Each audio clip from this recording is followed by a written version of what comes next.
I'll be glad to yield. Mr. Craddick. Thank you.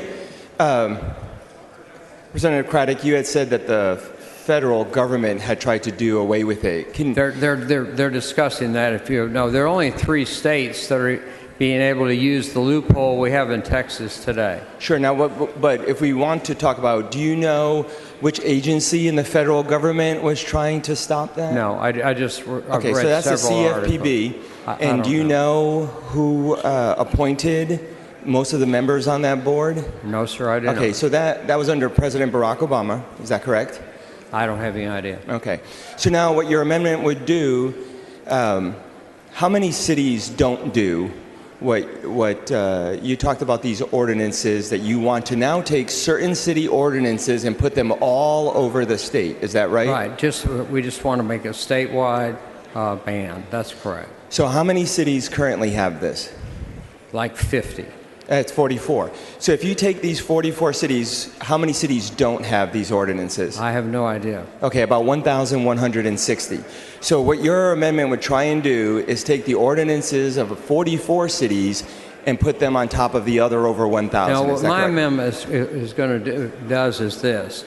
It basically takes where you've got people that are being gouged by people in the lending industry in this state by an amendment we passed in '87 trying to help people clean up their credit, and they're using it to do an end run to charge these people outrageous interest rates. And if you think 500% is fair, then you vote against the amendment. If you don't, then you vote with me. And that's the bottom line in this amendment. We've tried to have this bill up for several years. That's not true. What you're really doing is this bill would preempt, just so we know, so that other people would know that what your amendment would do, it would preempt, okay, the wishes of other city councils in other counties all across the state. That's what you're doing.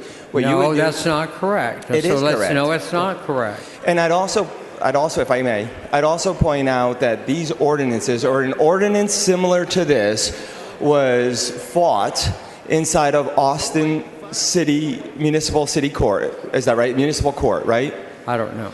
And in Austin, municipal judge said that the ordinances that were put into place were already preempted by the state. Isn't that right? Not once, but twice. I don't know. You seem to know. I don't know. Right.